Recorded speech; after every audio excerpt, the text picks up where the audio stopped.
Welcome to Nourish with Kristin, your weekly chat with certified nutrition therapist and lifelong foodie Kristin Whitaker, coming to you from Utah Natural Wellness with a reminder that your food should serve you. So, let's dish! Happy 2020! Can you believe we're saying that? So I'm going to share some strategies for how to set a health goal that will stick and last and serve you through the next coming year to help you come closer to what you envisioned when you wrote that goal in the first place. And first, I want to congratulate you, because if you're trying, that means you're doing something right. Just the fact that you want to change, that's where it all starts. And if you're past that, then let's talk. Let's get you moving again. Okay, so there's a very commonly known template, I guess you will, for goal setting called the SMART goal. And you've probably heard this. They use this in time management clinics. They use it in business settings. They use it in the medical field. And so bear with me if you've already heard this, the SMART model of goal setting. I've expanded it a little bit to help myself remember and what I've found usable in my own goals. And I call it Smarty Pants. I'm so clever, right? Smart, big T, pants. And at the end of this, I'll have a handout for you guys that you can use to set your goals, and you can use my Smarty Pants or not, but here's what it starts with. We'll really quickly go over the SMART part. So SMART, S-M-A-R-T. I always get caught up on Homer Simpson's S-M-R-T. I am so smart. So I had to think twice before I said that. SMART, S-M-A-R-T. S is for specific, M is for measurable, A is for attainable or achievable, R is realistic or relevant, and T is timely. So let's go over those one at a time. And when you're setting a goal, you want to make sure that you specify and it fits in all of these categories. So I'm going to suggest writing everything down. Okay, everything needs to be on paper or you'll forget about it. And it's funny later when I find my notebooks from January 1st. Throughout the years, they're filled with goals, but very rarely did I go through the time to lay them out in this manner. So specific. Maybe your goal is to get healthy. What does that mean? That can mean so many. For some people, that means gaining weight, and for some people, it means losing weight. Some people want to run a marathon, and some people just want to get through the day without napping. Does it mean you want your blood sugar stabilized? Does it mean you want to get rid of that heartburn? Does it mean that you just want to feel a little bit better, or you need a whole life change? What does get healthy mean? So you need to sit down and write out specifically what you're going for. What does it look like? Who's going to help you get there? When you've achieved your goal, can you picture in your mind the kind of person that you're going to be? So specific, the more detail, the better. Then the next one is measurable. How will you know that you've reached that goal? I mean, if your goal is really vague, like let's get healthy, do you wake up one morning and you're like, I'm healthy, I'm there, I've arrived, everything's good now? If you do, let me know. I'd love to know what that feels like. We need measurable goals. So maybe you have a number in mind that you want to see on the scale. And we're going to talk about that later, because I don't want you married to a number, but it might be a good place to start. Or maybe you want to cut a minute off your mile run. Maybe it's more technical than that, and you want to wean yourself off insulin. You know, there's so many different things, but define exactly what healthy means. Or it could be more general. Like for me, once it was just, I want to make it through the day without a nap. That's all, a day without a nap. Without needing a nap, that would be successful. So how are you going to measure that? You can measure that according to your goal, or maybe it's by time, but pick out some way you'll know when you've achieved your goal. Attainable or achievable. This one's really fun, but you start with a scaling question. We use scaling questions a lot in coaching. On a scale of 0 to 10, 0 meaning not at all, no chance, and 10 meaning I've got this. Try and stop me. No one's going to stop me. How attainable do you feel like your goals are? Do you have the resources and the knowledge and the help that you need to achieve those? Is this something that you can do? Do you have, if it's tied to money, do you have the money or the means of getting it to fund your endeavor? If it is really time intensive, do you have that time? Now, scoring low doesn't necessarily kill your goal. It just means you're going to need to do a lot of things to increase your score, to move it closer to a 10 before you get going, or you're setting yourself up to fail. And in hindsight, I can see a lot of my goals that have fallen by the wayside because I simply didn't think them through. And I overestimated my resources and my abilities, and the scales were stacked against me before I started. So this will help you not to shoot you down, but help you plan to succeed. Okay, then the next one is similar to attainable. Attainable is about your resources and your environment and how achievable your goal is. Realistic and relevant is more about you. It's more internal than external. On a scale from 0 to 10, 0 being not at all, and 10 being like, this is my whole life, this is everything, this is my purpose. How relevant, how meaningful is this goal to you? How important is it to you? How would you rate your commitment level? If you're like, I'm going to lose 50 pounds. Okay, well, how much do you mean it? If it doesn't happen, it's fine. You see how that will trickle down and affect your motivations and the measures you take to succeed and the level of change it takes. So be honest with yourself, and if you're scoring low again, then we need to take steps to move that number this way, or perhaps ditch this goal entirely. It just doesn't mean anything to you anymore. So be really honest when you're doing these and setting your goals. So finally, and this one's pretty easy, is timely. How timely is your goal? What I mean is there a timeline for this? So if your goal is to get healthy, in the next 20 years, sometime before you die, in the next week, you're going to be perfect. Set an end goal and date, and then break that down further into steps that are timed and measured. So, for example, if you're going to work on sleep quality, and it's your goal in 60 days to sleep 8 hours every night, wouldn't that be great? Okay, well then maybe you have a weekly goal to increase your sleep, or to push back your bedtime, or maybe you have a deadline by in 2 weeks, I'll have a sleep routine that works for me, including this, and this. So attach due dates.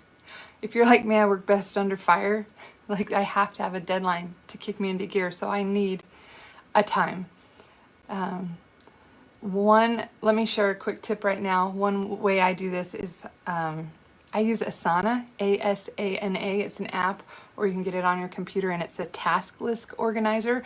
So when I put a new goal or a project or a to-do on my list, then I can attach a due date to it, and it will send me reminders.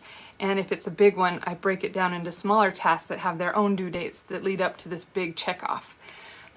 There's lots of tools that will do that for you. Asana is just one that I use. So it's really changed my productivity. So, and you can use it for health goals and more intellectual goals. It doesn't just have to be like strict productivity and business oriented. So that's a great one. So that's the essence of a SMART goal: specific, measurable, attainable, realistic, and timely.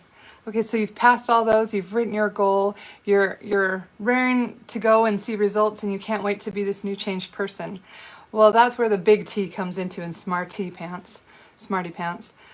That's your toolbox. And the toolbox is different for everybody. And this is the fun part I wanted to talk about. I'm going to share some of the tools that work well for me, and I would love to hear tools that work well for you.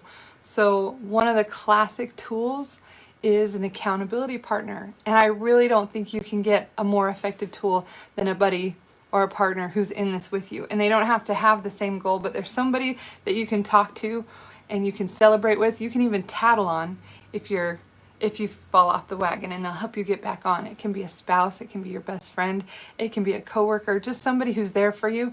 Make sure it's not someone who's going to just blow smoke at you and tell you it's okay. Somebody who will really be constructive and say, oh, I'm sorry you didn't make your goal today. Let's get back up and go again tomorrow, So that can be as easy as a text. In fact, just having an accountability buddy when I'm doing a diet of some kind, I've often sent a text and said, oh my gosh, I really want this donut that they have at the office. Tell me why I don't want it. And they'll be like, oh, well, remember they make you sick and you asked me not to let you eat those.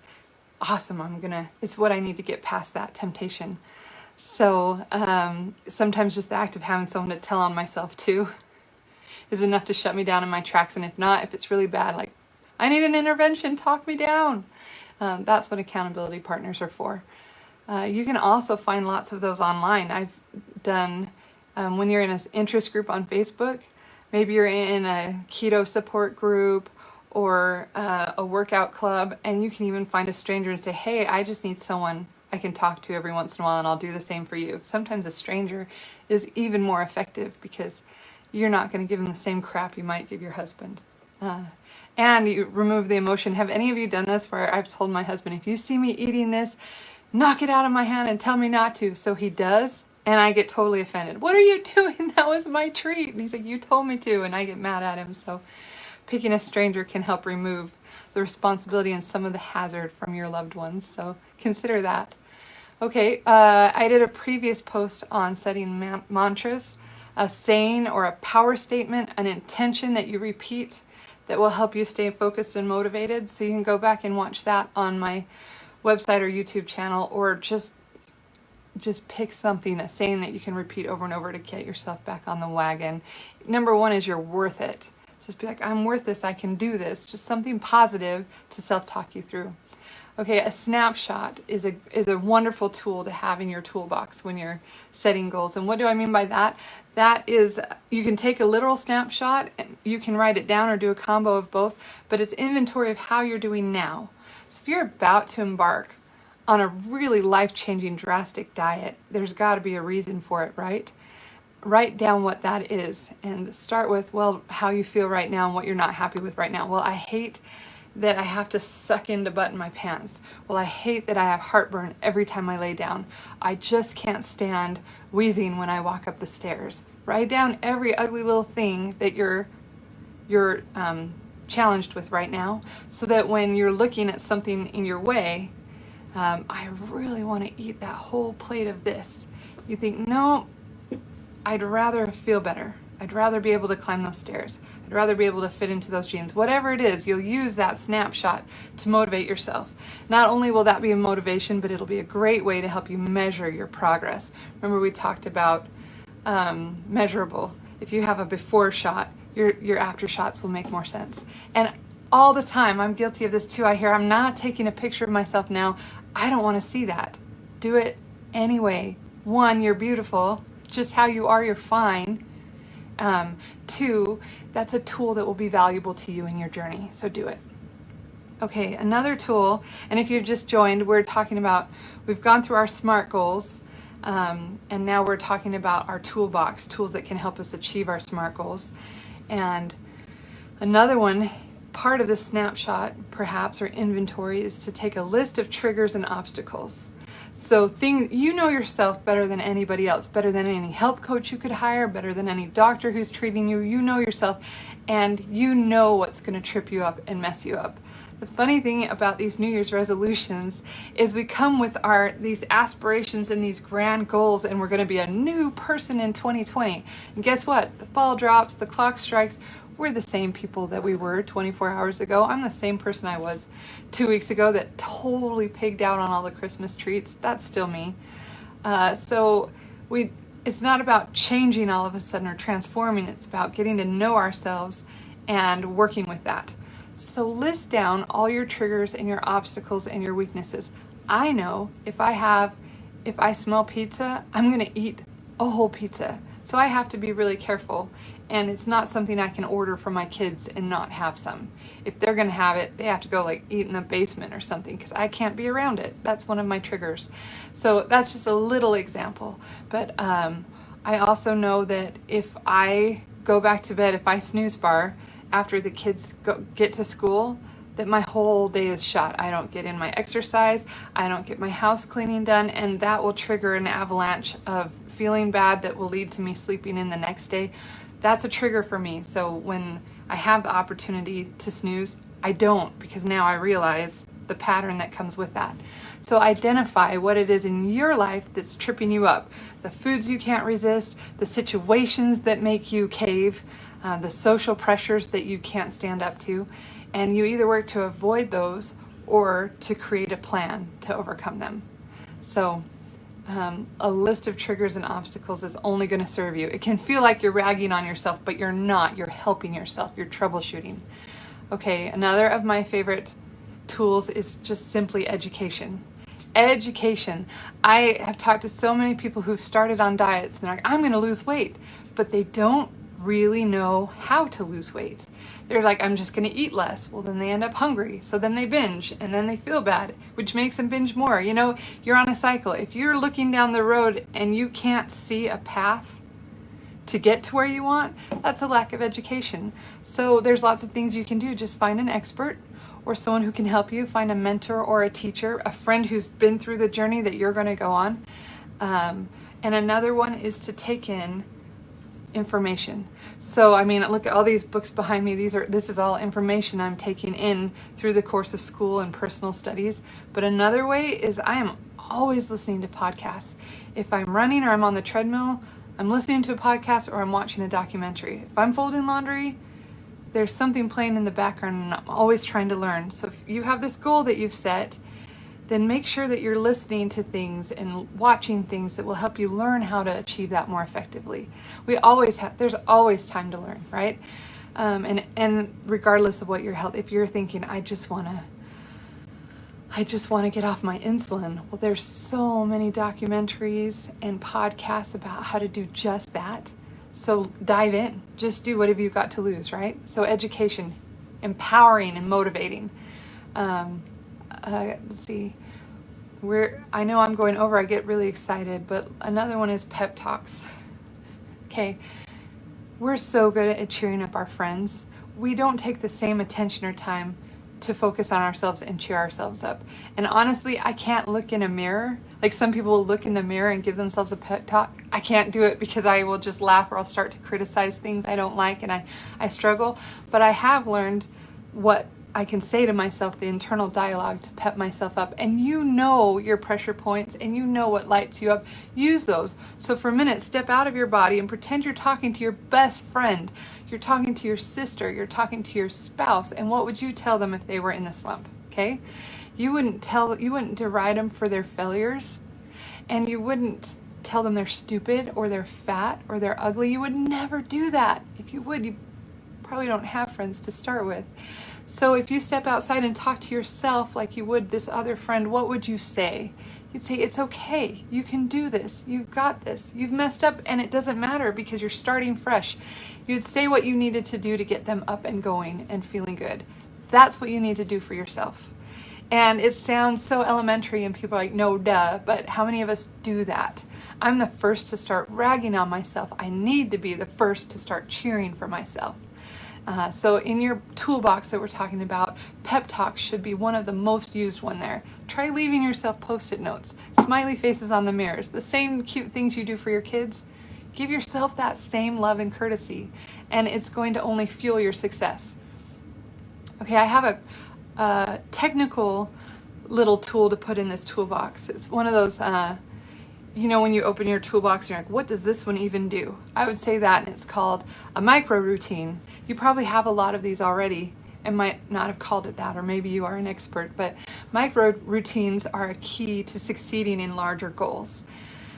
So what do I mean by that? So you have routines already, whether you've thought about it or not. So think about when you wake up in the morning, what's the first thing you do? When you're brushing your teeth, what order do you do that in? Do you turn the faucet on first and then the toothpaste, or the other way around? Do you put the cap back on? Do you put it down? Just think consciously for a minute what some of your micro routines are throughout the day. How do you get ready for bed? And then you'll take your health goals and see where you can plug them into habits that you already have. Does that make sense? You're anchoring them into things you already do, and they'll become part of those routines and they'll get done. It's kind of a powerful trick. So one of them for me is to get hydrated throughout the day and balance my electrolytes. And so it was a goal of mine to start every day with Soleil water. And I've talked about this before. That's just Himalayan salt that's dissolved into water, and you put a little bit into your water in the morning and have a drink. And it kind of fires up and balances your electrolytes and gets you going. And it's really super hydrating. So it's a great way to start your day. But I was really horrible at thinking or remembering to do this. So I took a really pretty bottle that I just loved and made me happy, full of this Soleil, and I put it right next to the sink. So when I go for my morning glass of water, there it is, and I can't miss it, right? So I put a little in and I have my water. And then when I'm putting it back, well, guess what? It's right next to my kefir grains. And taking probiotics every day is part of my goals for health for myself. So, let me hurry and strain those out, and I take care of my kefir grains, and I put the finished kefir in my blender that's right next to that. And now that's ready to make a smoothie, because having a smoothie every morning is part of my family's goals. So I mix a smoothie for me and my kids. And so everything is just laid out, so boom, and I can't forget this because that reminded me of this, because that reminded me of that. And everything's done within 5 minutes of each other. Like, honestly, within 5 minutes, I've had my Soleil, I've drained my kefir, and I've made a smoothie. Boom. So maybe you have your supplements in bags and they're right by your toothbrush. So as soon as you brush your teeth, it's time to take my morning, or it's time to take my night. Different things. Just look for parts of your day where an action you already do can trigger something that you want to do, and plug those in and make them synonymous. Those are micro routines, and they add up to big change. They're really helpful. So here's the biggest tool in your box, okay? And it's a no-brainer if you think about power tools. The biggest tool in your box is power. With power comes control, comes permission, comes the ability to do all these things that you want to do. And so what I'm talking about specifically when I say power is, guess what? You're in charge. This is your goal. This is your life. This is what you want to do, not what someone else told you to do or someone thinks you should do. This is what you want to do.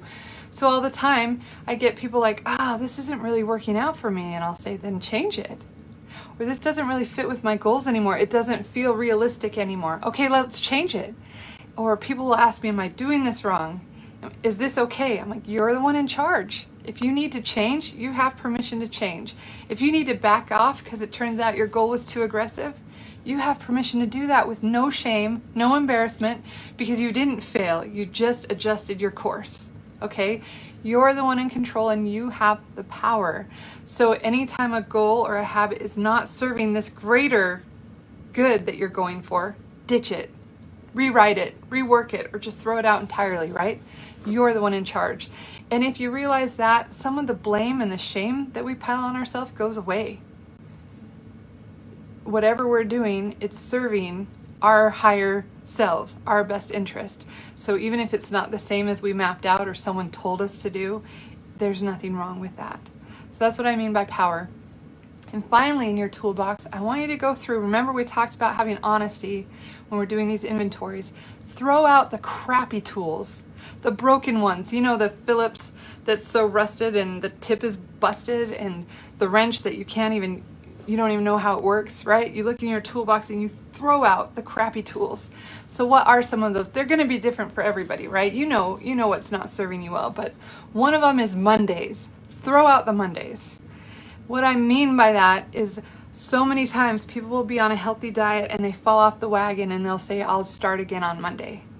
Or, they have the best of intentions, but they're not starting now. They're going to start Monday. And Monday comes and it's just they don't have it together. So wait, no, I just need to read more. I need to shop more. I need to get this better.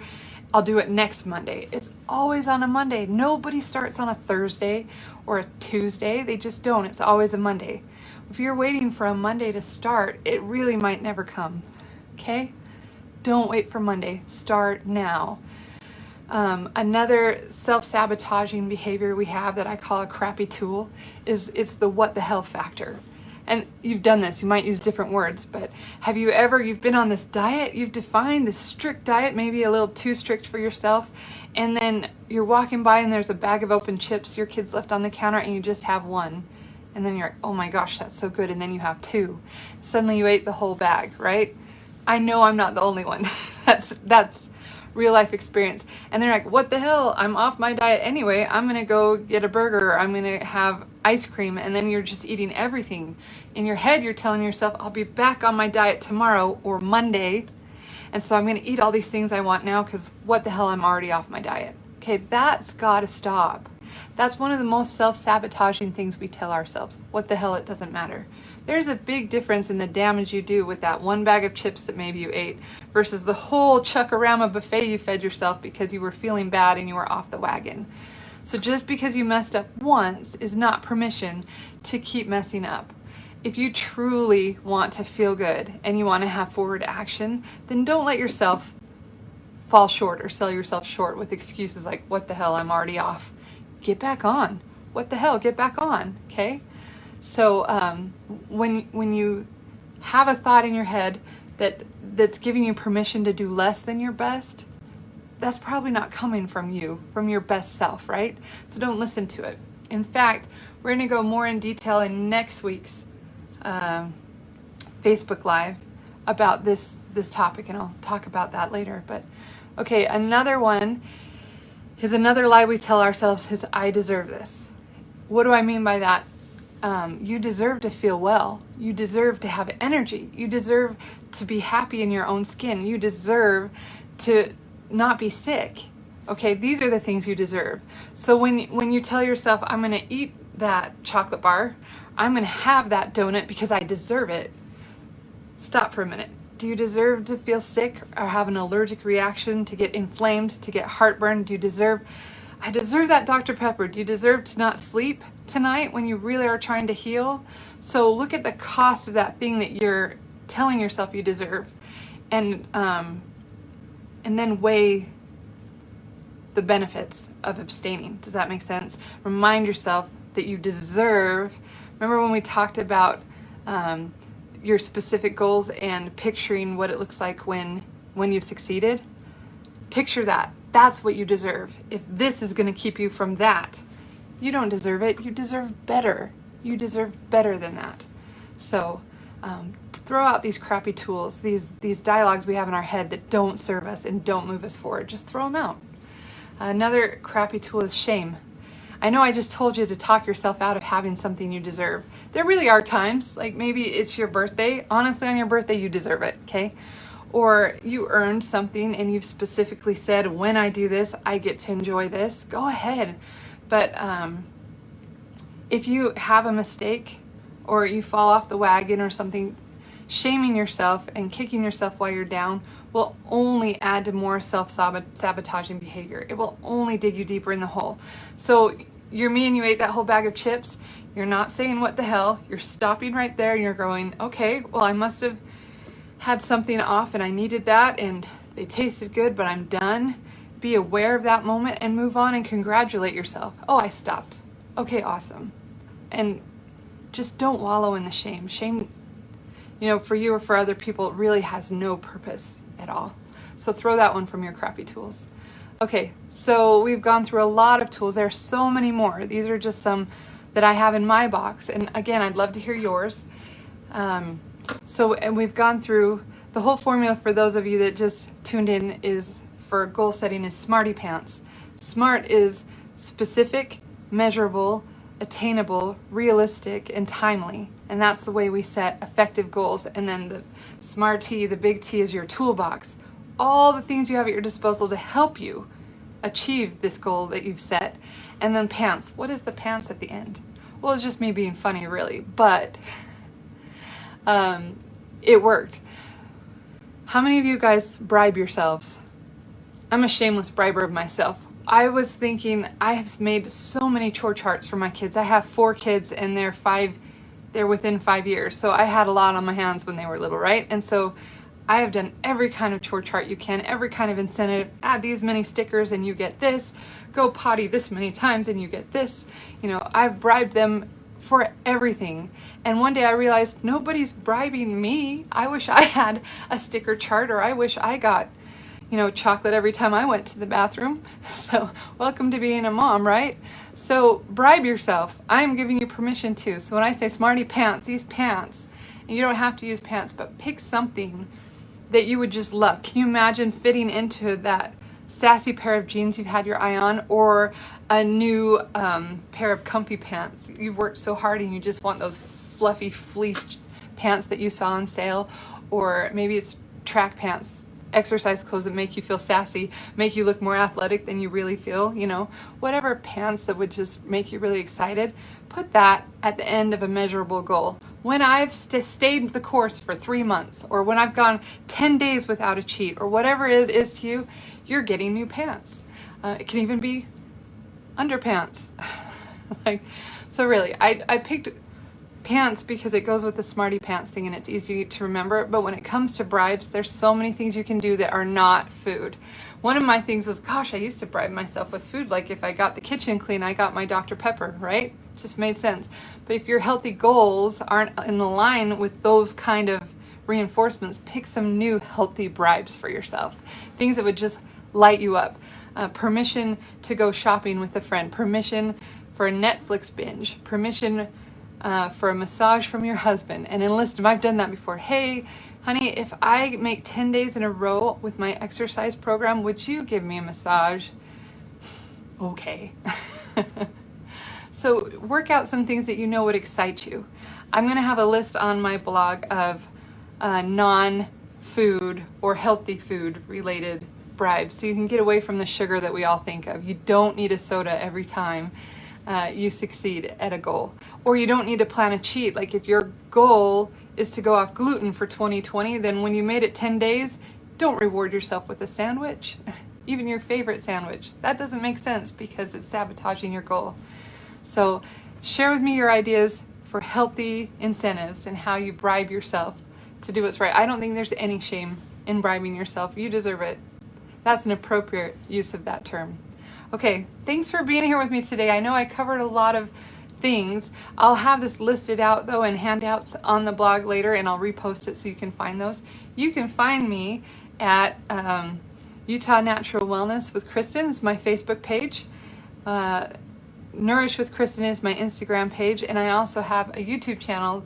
Still working on getting the bugs out of that one, but it's Utah Natural Wellness. And then you can go to my website, nourishwithkristen.com, and there you can go book an appointment, because you know what? Maybe another tool you need in your toolbox is a health coach or a nutrition therapist who can help you map out a diet and a plan that will take your goals from a lofty idea to an actual achievable plan. So yeah, call me if I can help with that. I would love to.